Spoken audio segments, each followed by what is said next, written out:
City Clerk, would you call the roll?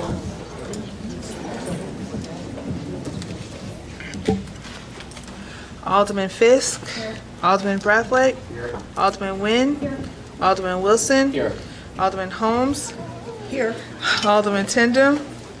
Alderman Grover. Alderman Rainey. Here.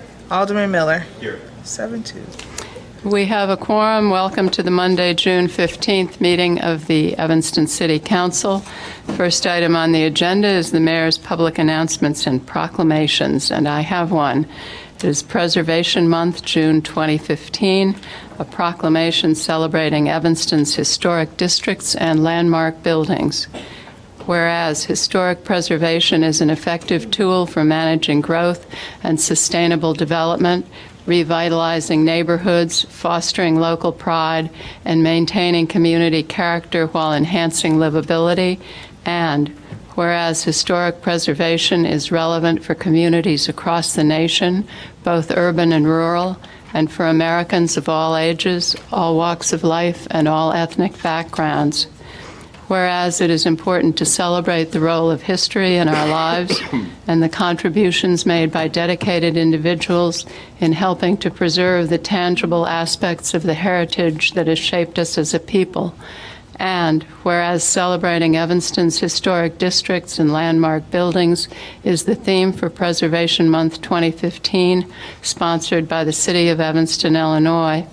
Now therefore I, Elizabeth B. Tisdall, Mayor, do proclaim 2015 as Evanston Preservation Month and call upon the people of Evanston to join their fellow citizens in recognizing and participating in this special observance.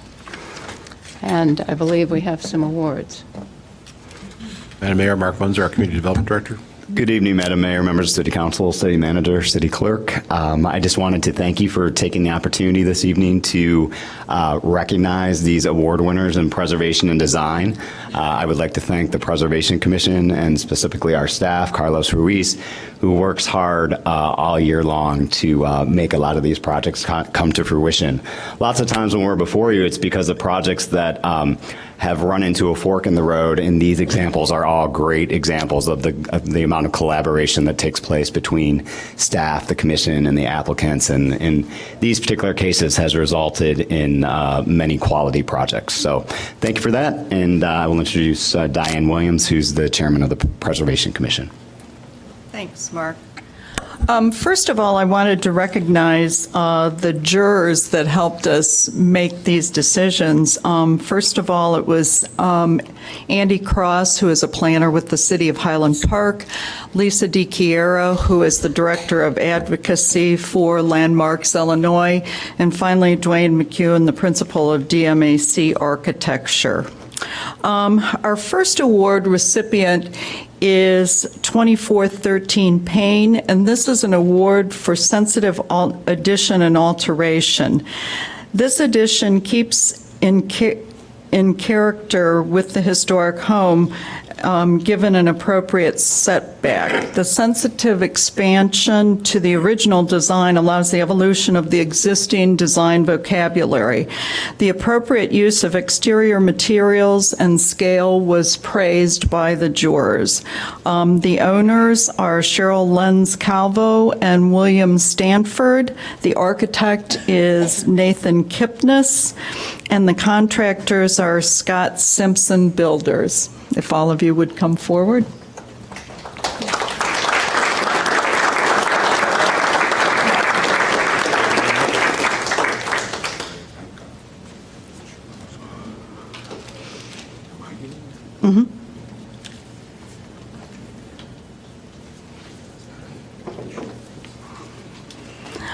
The next award is for appropriate new construction, and this is for 419 Greenwood Street, and this is for a new garage at that location. This is a replacement of a former dilapidated garage and this project was above and beyond the norm for the typical garage projects that we see. The new garage was designed with a sensitive use of historic details inspired by the historic home. Attention to detail and use of appropriate materials is commended. The scale of the garage complements the main house and maintains the open space for a rear yard. It also improved the sight lines into the alley as seen from Greenwood. The owners are Jeff and Kimberly Hammock. The architect is Paul Janicki Architects, and the contractor is Gary DiStefano.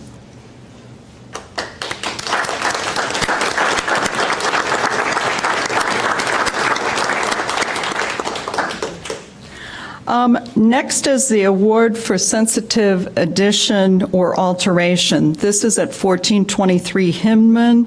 The jurors' comments were that it was a sensitive and well-designed 2.5-story addition that replaced a previously less appropriate addition from decades prior. Special recognition is given to the extra effort to integrate existing architectural details from the historic home on the new addition. The owners are Joan and William Muller. Again, the architect is Paul Janicki Architects, and the contractor is McKnight and Partners.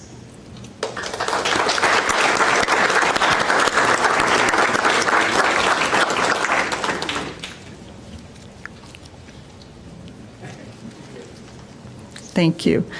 The next award is for proper restoration and rehabilitation, and this is for 300 Church Street. This is a meticulous interior and exterior restoration of the main house and the coach house at the property. Despite its new commercial use as a B&B, it still reads as a single-family home. Attention to restoration of the details such as railings and window frames is commendable. The ADA ramp was sensitively integrated. The owners are Jennifer Pritzker, Dawn Overend, Carrie King, and Jim King. The architect is Paul Janicki Architects, and the contractor is Kim Residential Cordos Construction.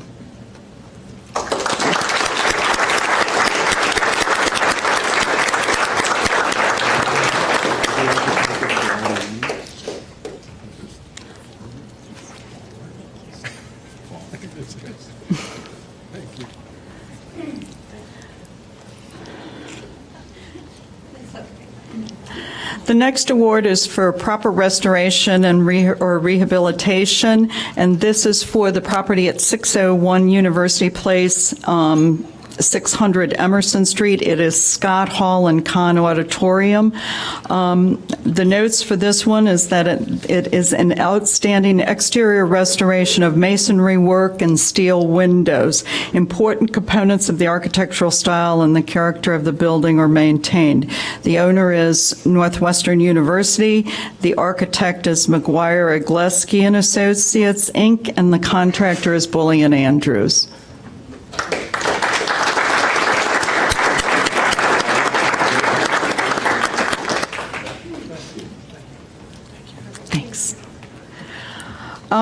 Next is the award for sensitive addition with innovative solutions and preservation. This goes to 636 Emerson Street, which is the Pi Beta Phi sorority. The design of the accessible walkway to the building is integrated with the landscape and respects the character of the quad. The walkway's gentle slope in the form of a rising broom avoided the need to install railings, thus keeping the open space feeling. With the 25th anniversary of the Americans with Disabilities Act, this project exemplifies a sensitive design solution in addressing ADA code for a historic building. The owner is Northwestern University. The architect is Studio Tallow Architecture. The contractor is Level General Contractors, LLC. Congratulations. Next is an award for innovative solution in preservation. This is for 2407 Sheridan Road, which is the Patton Gymnasium at Northwestern.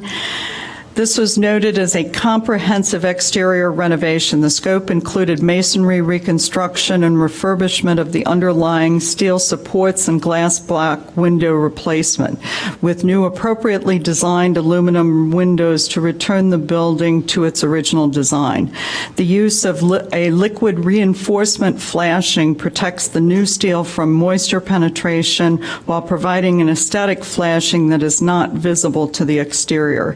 This is an innovative solution in preservation worth mentioning since it minimizes adverse effects to the exterior appearance of the building. Again, the owner is Northwestern University.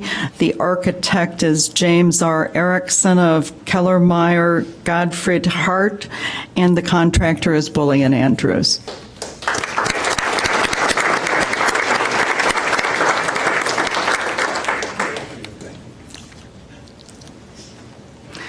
And the final award is for appropriate new construction, and this is for 6 Milburn Park.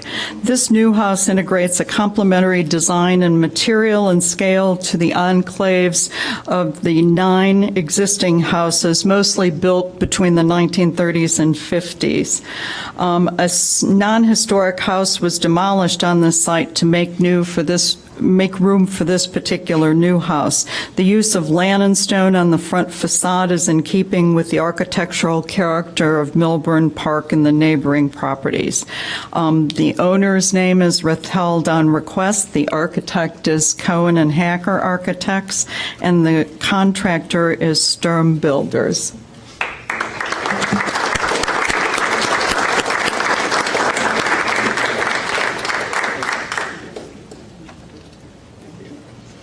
Thank you very much. Thank you. City Manager, do you have announcements? Yes, Madam Mayor, I do. First, we have several promotions at the Police Department. Chief of Police Richard Eddington is here, and we'll handle those. Good evening, Mr. City Manager, Your Honor, Alderman, City Clerk, and Acting City Clerk. We're going to present to you 3 individuals who take the oath of office for promotion, and it is significant in their police careers this evening. But one of the things I would like to mention that kind of goes unnoticed in these ceremonial occasions is the family members that are here supporting these officers. Without that family support, it would be impossible to attain this level of success in a very difficult profession. With that, I would like to call forward Joe Bush to take the oath of office for Sergeant of Police. Mr. City Clerk.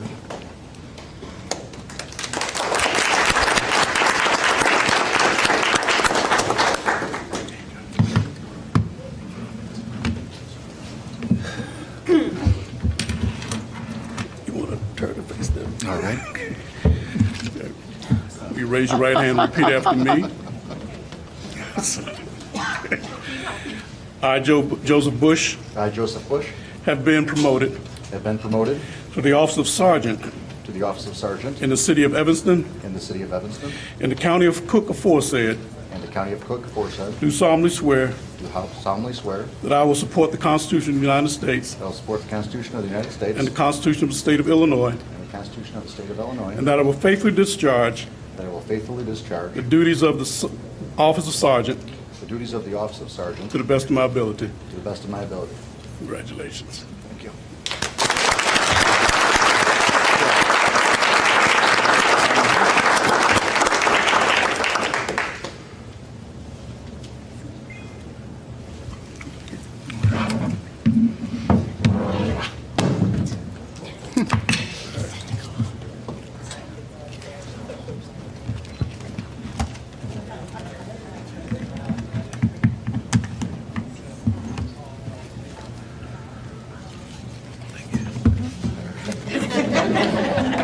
Thank you very much.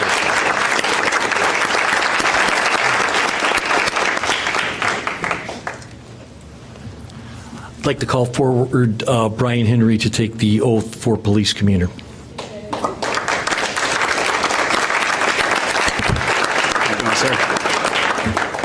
Raise your right hand, repeat after me, please. I, Brian Henry, I, Brian Henry, having been promoted to the office of commander having been promoted to the office of commander in the city of Evanston, in the city of Evanston, in the county of Cook Aforesaid, in the county of Cook Aforesaid, do solemnly swear do solemnly swear and affirm and affirm that I will support the Constitution of the United States that I will support the Constitution of the United States and the Constitution of the state of Illinois, and the Constitution of the state of Illinois, and that I will faithfully discharge and that I will faithfully discharge the duties of commander the duties of commander to the best of my ability. to the best of my ability. Congratulations. Thank you, sir.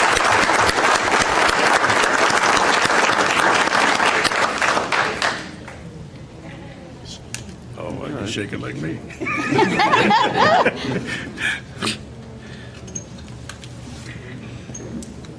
Oh, you can draw a little blood. Did I? You good, that's good. Oops, it slid right out. Oh, it's a little trick to get all the way back. And twist it, there you go.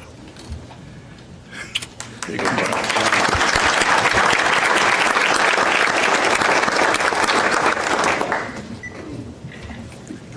Thanks, Ryan.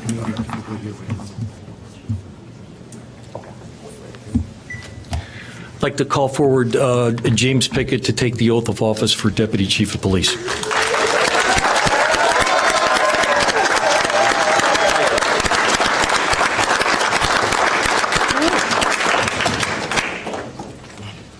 Repeat after me.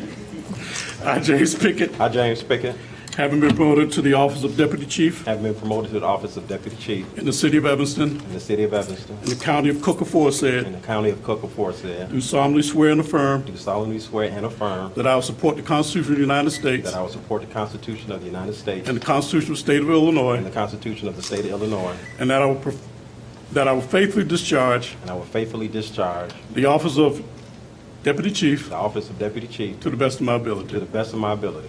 Congratulations.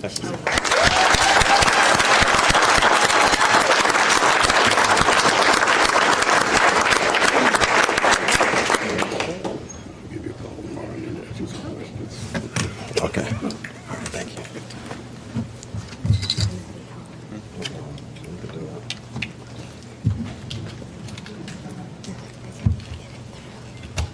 Draw some blood.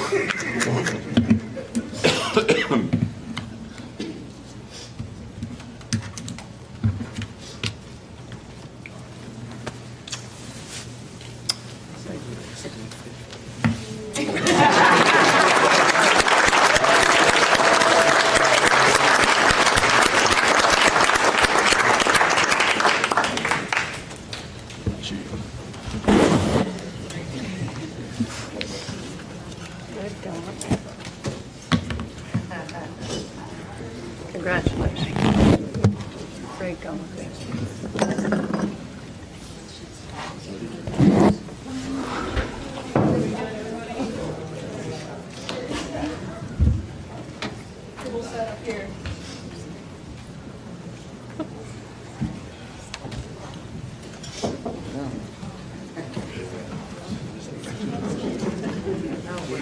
All right.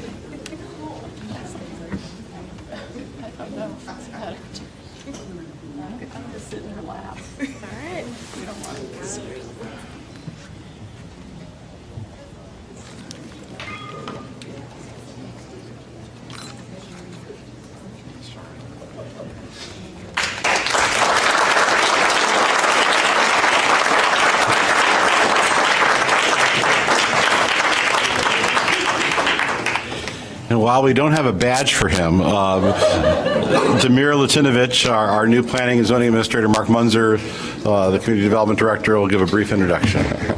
No, we do not. I wish we did, though. We should have Kind a of pla- disappointment. Happy to announce the promotion of Demir Latinovich to Planning and Zoning Administrator, which means he's the head of our Planning and Zoning Division. Demir has been with us for about a year and a half. He held planner positions in Downers Grove and Naperville Park District. He has done a fantastic job here. Any of you that have worked with him knows that in some of our most contentious projects and public projects, Demir is calm, collected, a voice of reason. He's smart, and I'm very, very happy to have him here. So if you could congratulate him, that'd be great.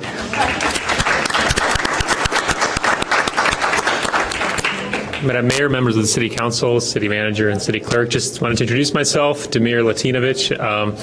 I'm super excited to have this opportunity, very much appreciated. It's a fantastic community, and should you have any questions about any matters related to planning and zoning, feel free to contact me directly. So thanks very much. Thank you, Damir. Thank you. Madam Mayor, members of the council, the city's been very fortunate to be recognized by a variety of different organizations over the last few weeks. I'd like to ask first Catherine Hurley, our sustainability manager, to come up and talk to us about walk-friendly communities. Good evening, Madam Mayor, members of City Council, City Manager Bobkowitz, and Deputy City Clerk Blackman. Catherine Hurley, Sustainability Manager. So the great work of our Evanston Police Department and all of our departments, including Planning and Development, has earned us yet another award for walk-friendly communities. So this one is given out by the Pedestrian and Bicycle Information Center. And Evanston has been recognized as a gold walk-friendly community, so it's bronze to platinum. There's only one platinum level community, so this is the second highest level for awards. Evanston joins a short list of gold communities, including San Francisco, Boulder, and Minneapolis. They provided on a nice natural wood looking plaque right here. And some of the highlights of our recognition include our multiple convenient options for getting around town and the high percentage of residents and visitors who report using our public transit, walking and biking to get around Evanston. Evanston also has a very robust Safe Routes to School program, including all of our 15 elementary and middle schools. And this is a program that requires a lot of coordination across all of our city departments and our school community partners, which is wonderful. And of course, as well, Evanston was recognized for encouraging community members to lead a healthier lifestyle with our Women Out Walking program, which is just concluded with the Health and Human Services Department. So a lot of wonderful work to help make Evanston a walk-friendly place. And so we're going to put this on the list of our awards for the community.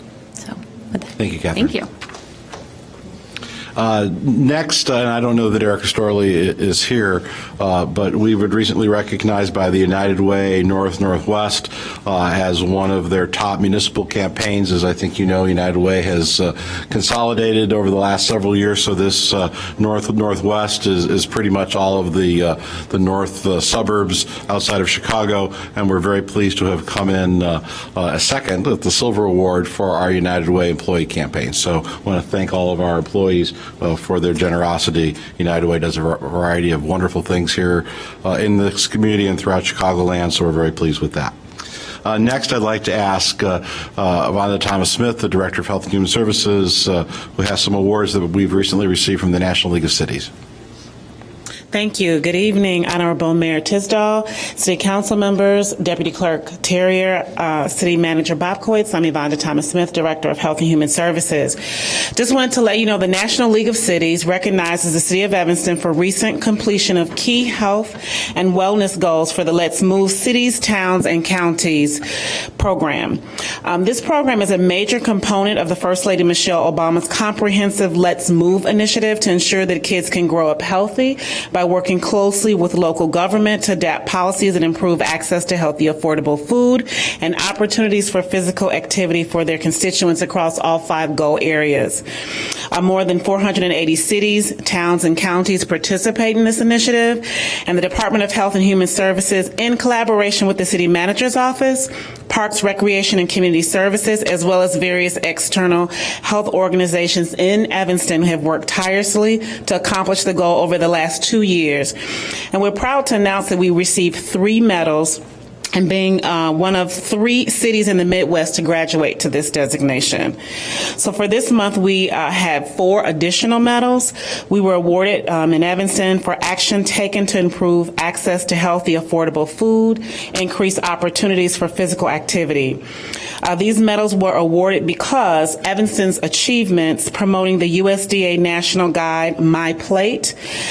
We've pushed this in all city-owned venues that offer or sell beverages and or food, and we're launching at least 3 programs to increase physical activity in youth as to impact obesity. At the dais, at your seating, I gave you what the My Plate looks like and how all of our schools are participating, and all of our city sites are participating. So there are 5 goals. Goal 1 is to encourage Start Early and Start Smart, which is promoting best practice for nutrition, physical activity, and screen time in early child and education settings. Goal 2, My Plate, Your Place, which promotes displaying My Plate in all municipal or county venues where food is served.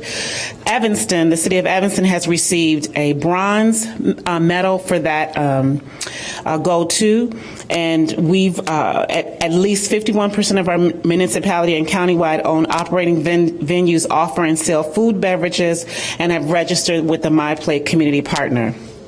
For Goal 3, which is smart servings for students, this is expanding access to meal programs before, during, and after school.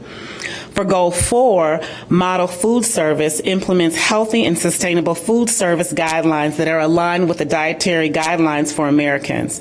And Goal 5, which is Active Kids at Play, increasing opportunities for physical activity. And we receive bronze, silver, and gold medals in Goal 5 area. If you want more information about this campaign or Evanston's accomplishments and our continued work, you can visit www.healthycommunitieshealthyfuture.org. And that's my announcement. Thank you. And lastly, Hilda Capricioso, the assistant to the city manager, is here to talk about the Bike Commuter Challenge. Thank you. Good evening. Honorable Mayor, City Council, City Manager Bobkowitz, and City Clerk. I just want to make a quick announcement about the Bike Commuter Challenge, which began on June the 12th. This is an annual competition that happens between thousands of Chicagoland businesses and organizations, governments, and individuals. So we're encouraging residents and commuters that work up here in Evanston to join to create a team. You can go to the bikecommuterchallenge.org website. 2 things that are different from last year: the Active Transportation Alliance, who puts the Commuter Challenge on, is promoting this through the ability to donate money to a particular cause. So if you have a team that wants to raise money for a particular cause, you can do that as well. Something different here in Evanston, we heard last year from folks that worked from home and said there wasn't a team for them to join, so we created a team for them. So if you have folks or residents that work from home here in Evanston, we'd encourage them to also join. And there are 3 events that are happening here in Evanston. There is a campus pit stop on June 16th. There is a happy hour and event on June 18th at World of Beer, and then Fountain Square pit stop and bike rally on June 19th. And the bike rally is organized by the City of Evanston, Rotary International, Northwestern, and Downtown Evanston. So you can visit bikecommuterchallenge.org for more information. Thank you. Thank you. And that concludes my announcements. Thank you. City Clerk, do you have communications for us? Not at this time, Madam Mayor. Thank you very much. And next on the agenda is citizen comment. The first 2 speakers are Ruth Hudson and Keith Hudson, speaking on Crown. So I thank them very much for coming, because all Crown people want to be watching the Hawks right now.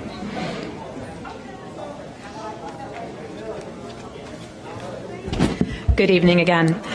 In the preparation for this meeting, I asked for a short list of what work Crown needed to be done. It was a really long list, and there's a hockey game tonight, so I'm not going to go through it. There's been a lot of talk about Lakefront's arts programs, being built and being cultivated here. Those are really nice, but Crown has an established need for quality daycare, open gym programs, a place to go after school to get care and to study. Crown serves the hard tax of working families. We're a community center and an ice rink. Our ice programs are a nice draw, don't get me wrong, they're really cool. But let's not forget about the services that Crown provides to the working families of Evanston, not just a gilded few. Thank you. Thank you. Keith?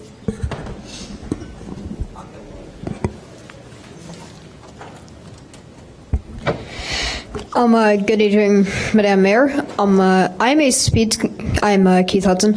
I'm a speed skater at Robert Crown Community Center, and I would like to see more people involved in this program, because this program is enjoyable for a lot of people, and I do feel that more people have to experience the fun that this program offers, because I do have fun in this program and I do enjoy it. But unfortunately, us speed skaters do not have enough time to enjoy this program because we don't have enough ice time. So I do want more ice time because I see hockey and figure skating doing their program on the main rink. And as a speed skater, we cannot use the studio rink because it is way too small. So I would like more ice time, more people involved, and more people doing what they enjoy on the ice. Thank you. Thank you very much. It is very rare to get applause from the council after citizen comment. Congratulations. The next four speakers would be Dan Joseph, Nancy Sreben, Junad Risky, and David Goran.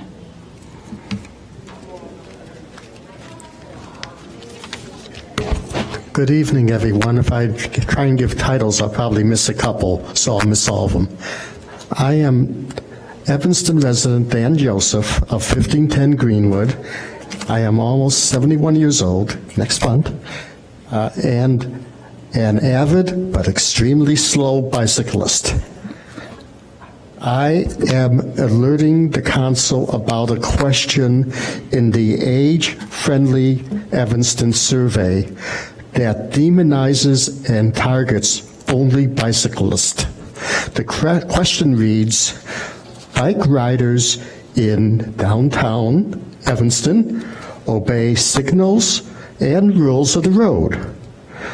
This survey never questions the politeness and responsibilities of automobile drivers. Except for this question, all other questions in the survey concern quality of life and the quality of infrastructure. This question only raises doubts of the quality of bicyclists. More thoughts should be used in refining the next age-friendly Evanston survey. Thank you. And as a sidelight, I see the city of Evanston is doing campaigns against distracted automobile driving. I think that's wonderful, and I encourage the city to do more. My life is in the hands of non-distractive drivers. Thank you. Thank you. Good evening. My name is Nancy Shreenan, and I second what Dan said, and I would like to add to it. But first I'd like to say I'm very interested in an age-friendly Evanston along with being a bicycle-friendly Evanston. So the questions in that survey concerned me, the bicycle-related questions in that survey concerned me also. Basically, I think they were pretty much written from the perspective of someone who observes bicyclists, but someone who does not bicycle him or herself. So, short term, I would encourage the council to just beware of using any of the answers from that survey to set bicycle policy. But longer term, I would really like to encourage Evanston to have a bicycle advisory committee so that that kind of misbegotten question writing could be informed by people who do bicycling. And I look forward to continuing to bicycle as I age, and so that's my interest in the topic. That's it. Thank you. Thank you very much.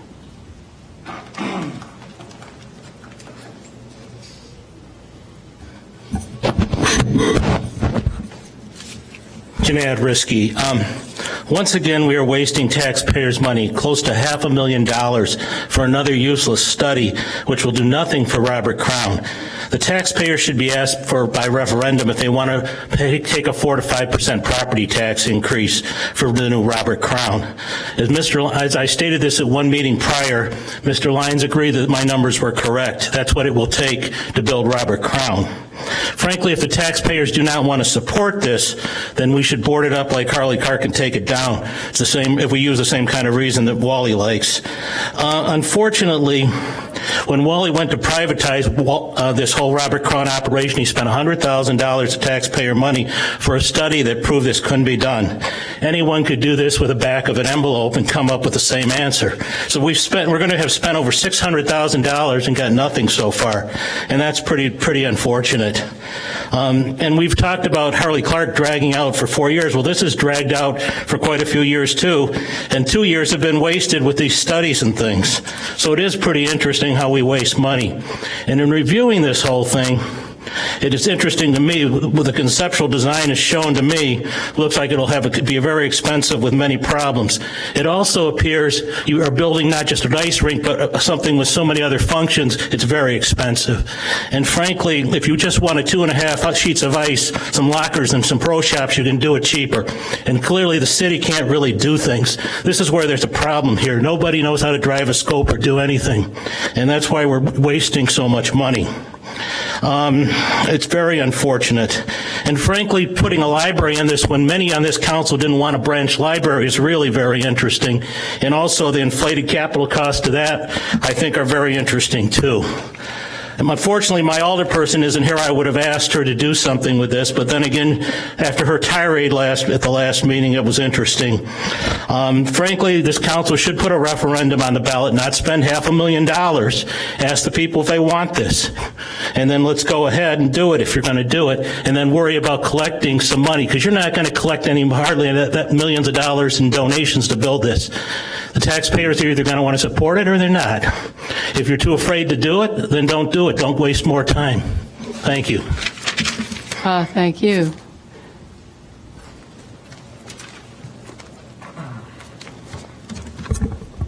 Good evening. David Garan, Evanston resident. The Evanston Art Center had moved out over 2 weeks ago. Harley Clark is still not secure, as Mr. Bobowitz promised.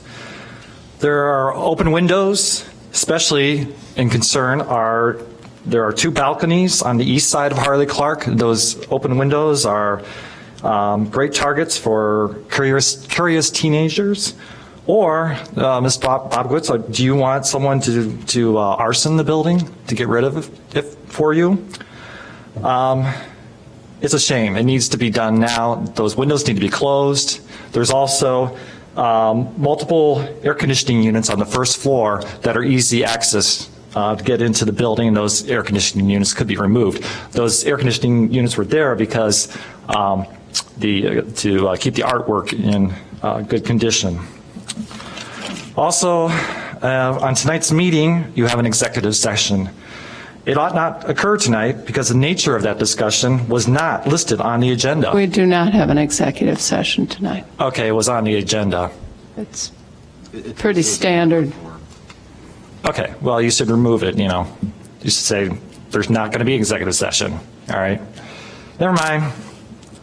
And then lastly, if this council would be more willing to work cooperatively with the community on the Harley Clark issue, then you would have supporters for the Robert Crown Center to assist you on that project. However, certain members of the council, Councilman Rainey, have divided the community by their insistence to have Pritzker develop the hotel and to make a north side versus south side, rich versus poor argument, and it needs to stop. Thank you. That concludes citizen comment. City Manager. Next Yes, Madam Mayor, members of the council, there are several items tonight which I would ask that the council defer to a future meeting, and that would be SP1, SP3, and SP5. So unless there's, Madam Mayor, an objection. Is that all right with everyone? Yes. Seeing no objection? Go Hawks. Let's move then on to SP2, which is the approval of recommendation for fundraising consulting services for the Robert Crown Community Center. As the council knows, this has been a project we've worked on for quite some time. Mr. Lyons, the Assistant City Manager, is here to walk through our recommendation to move forward with contracting with a fundraising company. Mr. Lyons, good evening.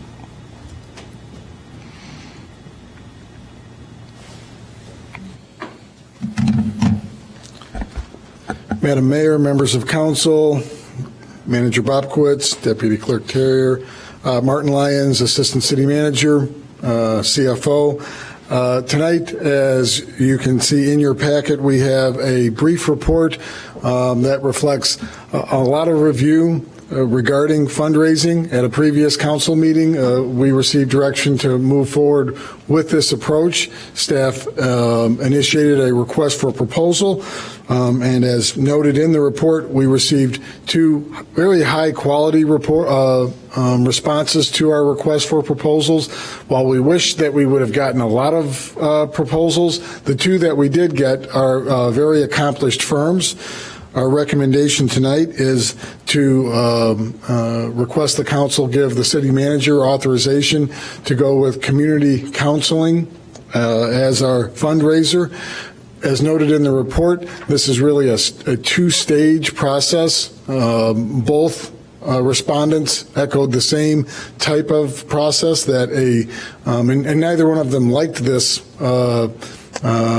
description, but that the 2-stage process be first a feasibility study that actually confirms the audience that we have for fundraising before actually going into the fundraising campaign full tilt, for lack of a better term. The report outlines it is $477,000. However, that is to include what staff feels strongly is an investment to have an on-site fundraiser. We have noted before the council before that city staff are not expert fundraisers, and we feel it will be a great investment.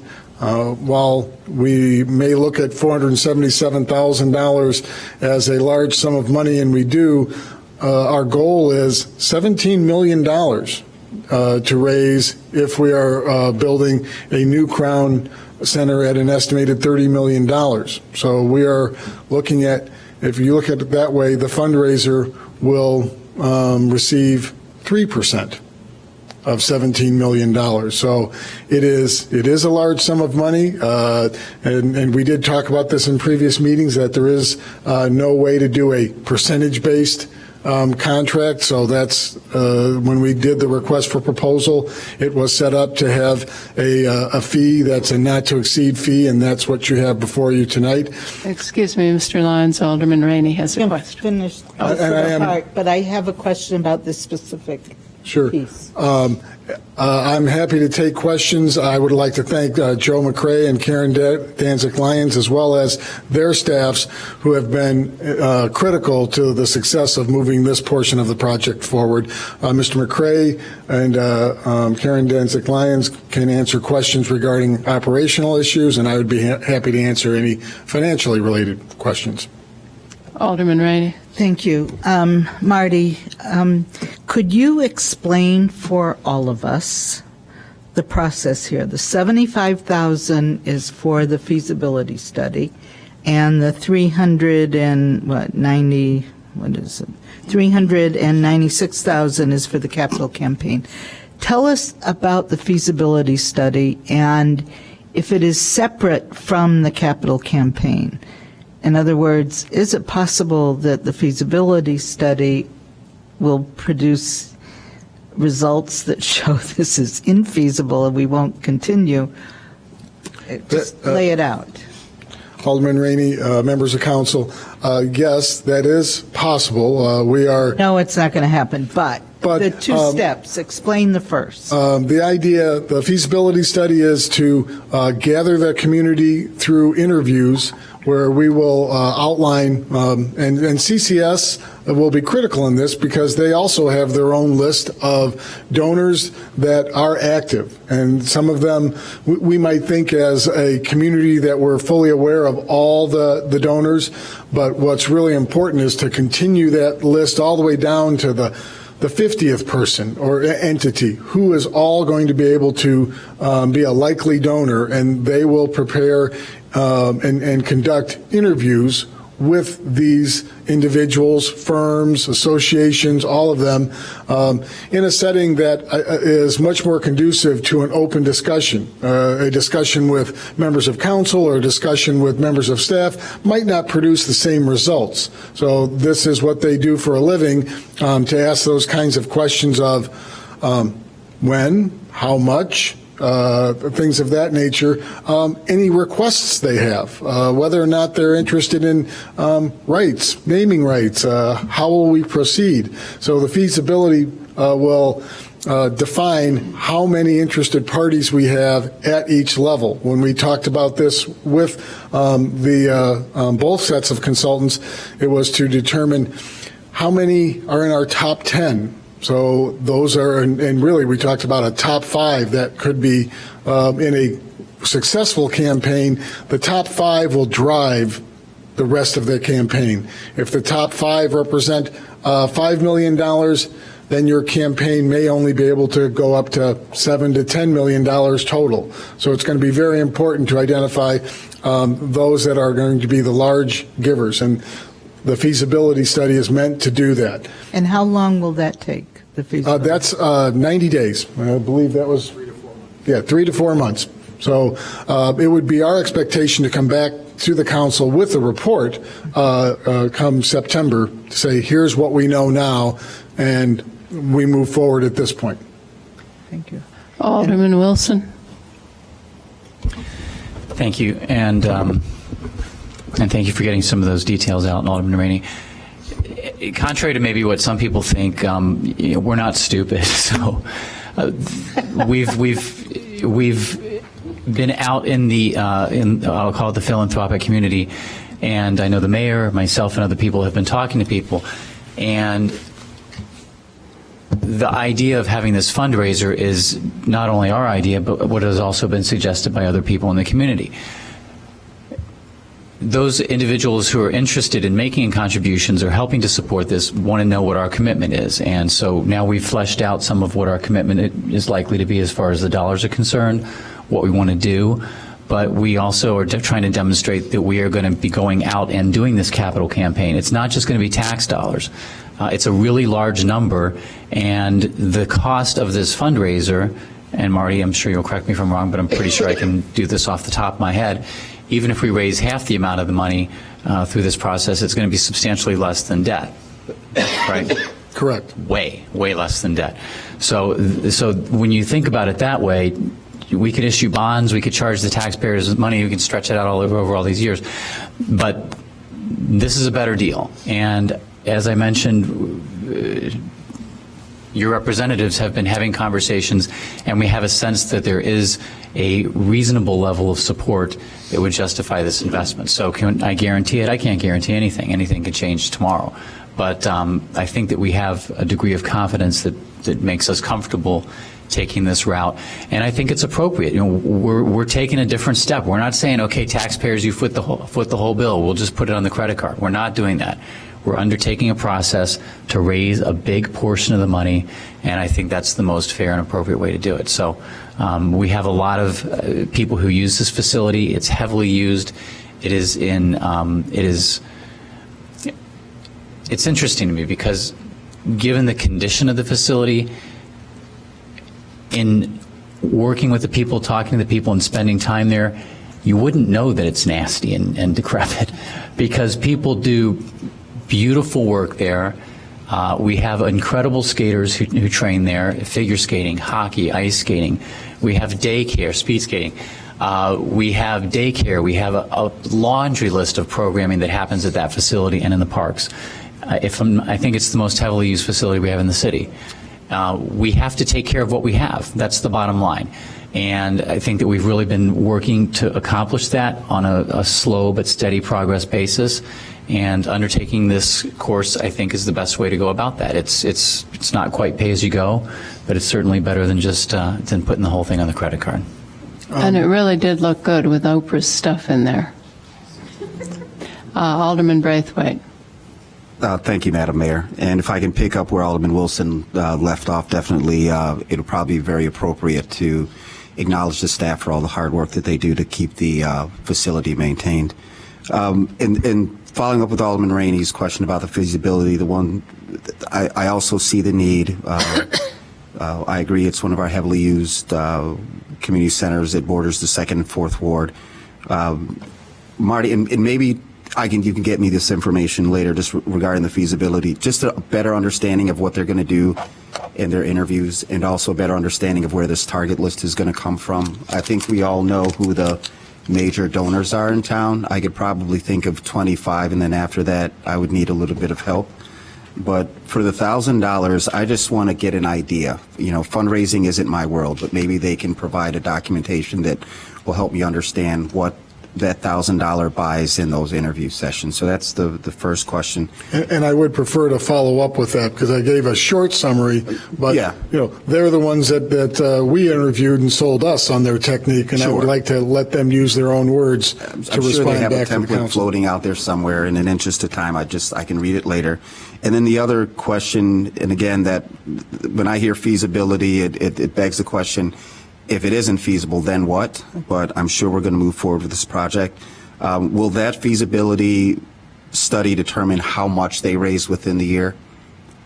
I didn't see it in here, and maybe I The missed it, or- feasibility study will give us a better determination of what our range will be. Okay. During the fundraising process. Right now, they were hesitant, but again, they gave us a formula that said if your top 3 to 5 give you X million, then your total will be a factor of that.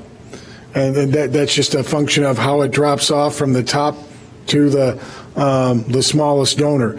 But also part of this whole process is going to be helping us with the citywide campaign. Sure. So you go after your big donors, yes, the naming rights donors, but there's also going to be a way to efficiently ask the whole community for donations, and that's not our forte. So I think that's going to be very important to also have those public campaigns that are flyers, that are community meetings, that involve raising at the $100 level, not the $1 million level.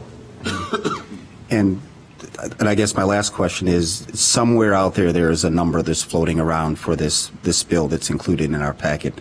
Is this fundraising group expected to raise 20, 30, 40, up to 50%, 60, 70? Do you have a threshold that we're working with in terms of an expectation of what's expected for the fundraiser? We have 2 thresholds. Okay. One is to raise enough for a renovated crown in the way that the renderings showed it, and that's somewhere between $17 and $21 million, and one is a $30 million new facility as also rendered. So those are 2 thresholds, and I'd say that's, when you say thresholds, the other threshold will be a time threshold, that we're going to get to a certain point and say it's time to go. What do we have? And we don't know that yet. That will be, the feasibility study will help us tremendously. I feel during the 2016 budget process, we'll have the feasibility study in hand and have a much better metric on which to decide what we're budgeting, how much we think is going to happen in 2016, 2017, and beyond. Great. And then my final question is, I just had a chance to go online and look at the group. Very impressive resumes from all the principals and officers, so I'm really comfortable about that. I'm just curious to know why they requested a waiver for the MWEBE. As noted, they felt that there was no subcontracting opportunity. Okay. They want that. I mean, and so we followed the strict MWEB that we aren't going to subcontract out to another vendor. I struggled with that myself. A few years back, we did the auditing firms with MWEBE. When I thought it couldn't be done, we put it out that way, and we've had a minority auditing firm helping with the audit these last 4 years. So always willing to look at that. I think the selection committee, as you saw in the packet, we rated everything, and that was also included. So they got penalized for not complying or not helping us reach the MWEBE goal. In the end, they still scored the highest. Thank you. Alderman Rainey. Well, just As an advocate for the feasibility study, I think it's important to note that it was the consulting firm that argued the necessity for the feasibility study. Yeah. We're not really, I mean, I know the consultant, and they have fabulous background. They have a sense of what we're going to be able to generate here. But really and truly, until they go out there, they're not going to really know. I mean, they know what their experience has been, but this is a little different right now. So I just think it's money very well spent. It's not a lot of money for what we're going to get, and we're not going to spend any more until we spend the $75,000. At least that's what I think Mr. Lyons has told us. And if I may, Alderman Braithwaite, Alderman Wilson, and Alderman Rainey, to follow up on your questions, during our interview process, you're right, they did stress the feasibility study because picture this firm that's going to charge $477,000 and raise $1 million. They won't have very many more customers after that. So their goal is to do the investment up front to determine where they're at before they place someone here 8 hours a day, 5 days a week, which is our, and we didn't specify that. They had that in their proposal that they wanted to embed someone at the city to make it work. When you compare the two without that, they're right on top of each other pricing-wise and qualifications-wise. So, again, we were very fortunate. And Alderman Wilson, just one final follow-up. I wish I would have thought of that interest rate. I would have put that in the report, so thank you for that. I'll give it to you a different way. We've gone from $190-some million in debt that we had 10 years ago down to $150 million. Part of that was not doing Crown.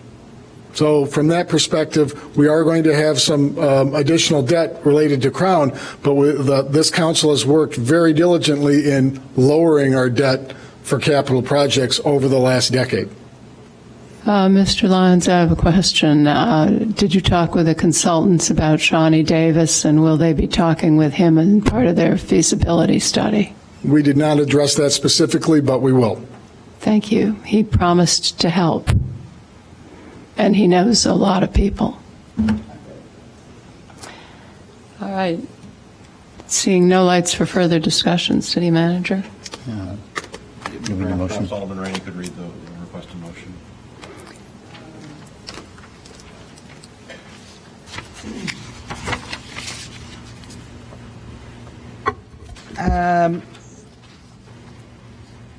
We have a request for approval of the recommendation for fundraising consulting services for Robert Crown Community Center to Community Counseling Services, LLC, at a total cost of $477,500, the initial piece of that being the $75,000 feasibility study. Second. Well, it's a money thing. City Clerk, would you call the roll?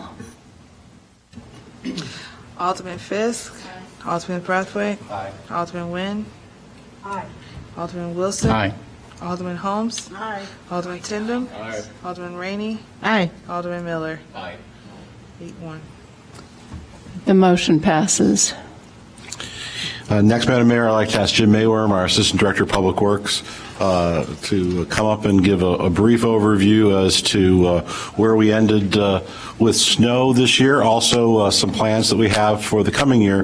But Mr. Mayworm, before you start that, you have been very involved with another project over the last several weeks, and that's the Harley Clark Mansion. And perhaps you could just talk briefly about the work that has been done, the monitoring that we're doing of the building, and your estimation of its being properly buttoned up for its current state. Certainly. Good evening, Madam Mayor, members of the City Council. Yes, in regards to Harley Clark, we initially during our planning stages presumed a little bit more aggressive buttoning up attitude in which we had proposed to board the building from the inside out so that it wouldn't really depict any sort of architectural differences. We decided to back away from that after finding that the building had a very thorough and active security system. So we have simply transferred the security system's names to the city, and in which now the police department will be notified at any point in time in which somebody violates the plane, which is going through the windows and moving around the inside of the building while the system's still active. Currently, the building is monitored at a minimum once a week. Personally, I try to go out there once or twice a week myself just to make sure everything's intact and just to watch, make sure that nothing's really degrading. All the facilities are secure. All the air conditioning windows and everything have all been in place for years and really haven't moved in a long time. We've allowed some of those features to stay in place so that in case over the summer anybody wants to use the facility, we could simply turn it on and work with it. But we're happy to do anything we need to do to give the perception of additional security. But at this point, the building appears to be perfectly secure. Thank you, Alderman Rainey.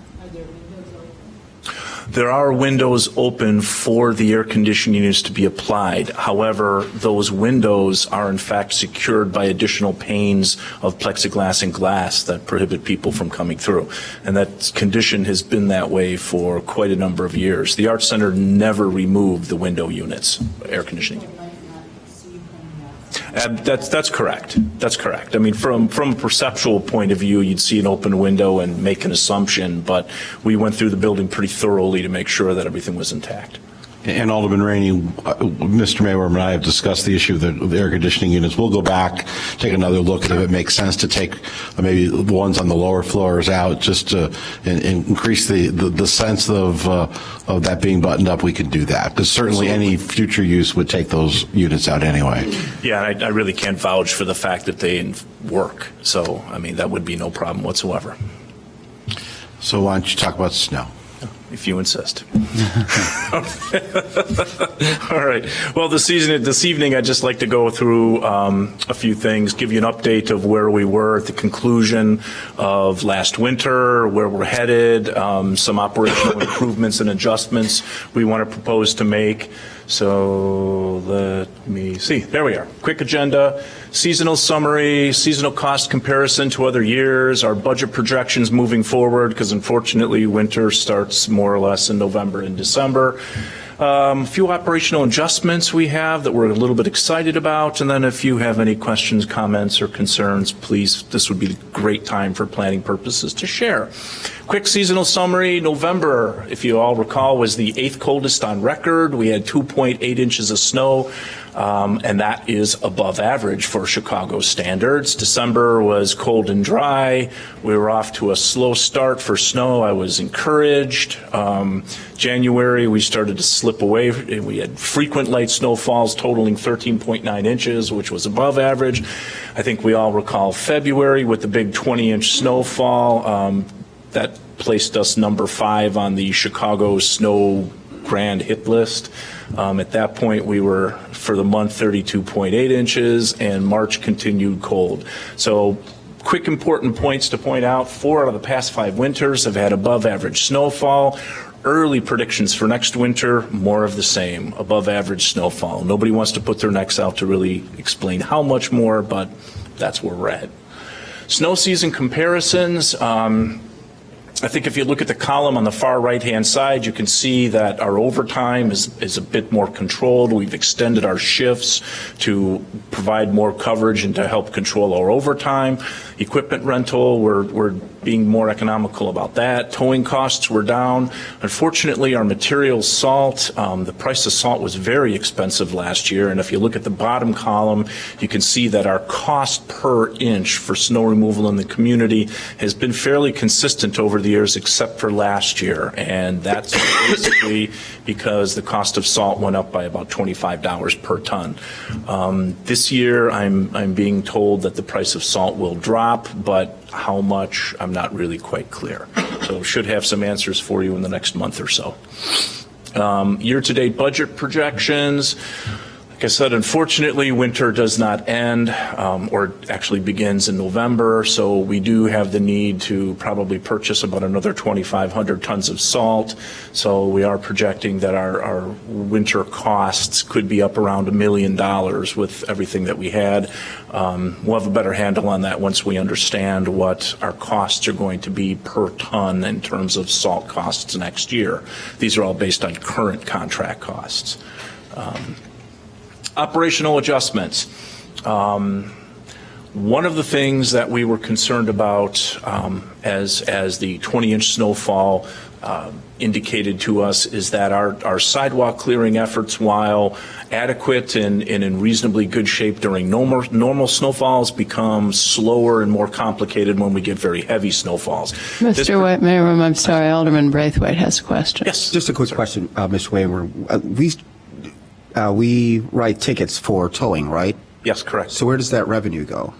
Does it offset the... It helps offset the cost of the towing, and then it helps offset some of the costs that we incur in the rest of the winter program. So is it enough to cover that expense, or of a new piece of equipment? If you go back to the towing expense, yeah. There we go. Do we collect enough revenue to offset whatever those expenses We're are? not quite. We're a little bit short in terms of collecting enough to offset the cost for towing expense.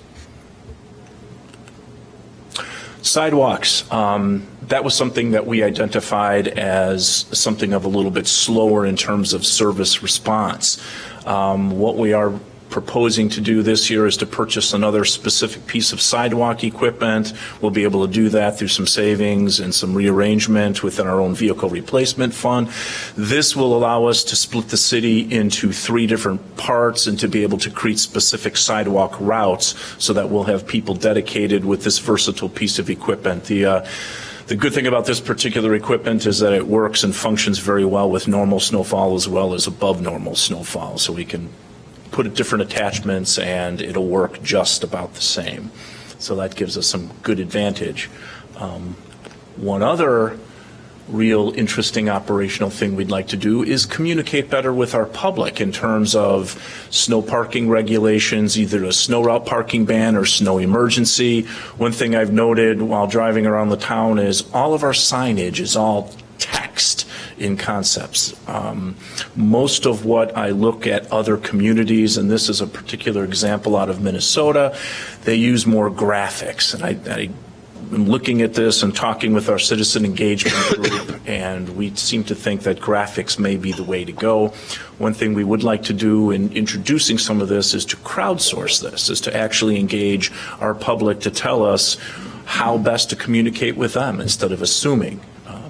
And then here's yet another example of signs with heavy on graphics and lighter on the text. Perhaps this is a better way to communicate with people, because our residential snow plowing efforts work best when people move their cars out of our way and give us the free streets to be able to plow and clear them open. With that, are there any questions and comments? And Madam Mayor, if I could just add to the sign discussion, Ms. Nyden and Mr. Mayworm are working on that project. The other thing we need to address with signage is street sweeping. We have street sweeping signs that lie, and we need to fix that.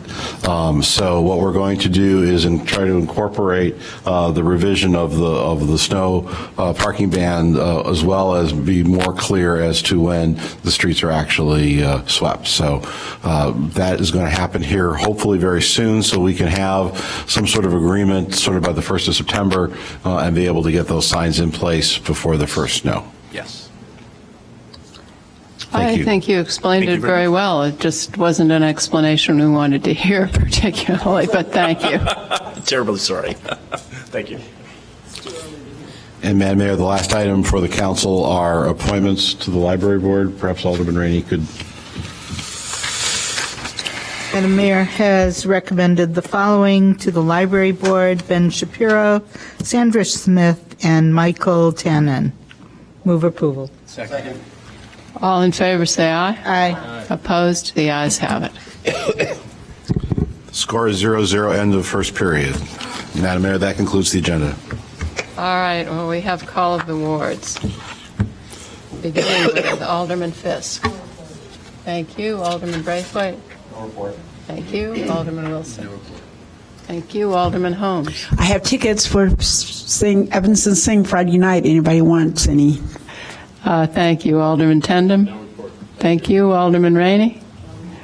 Alderman Miller. Go Hawks.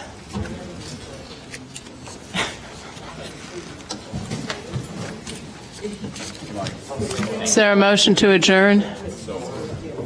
Second. All in favor, say aye.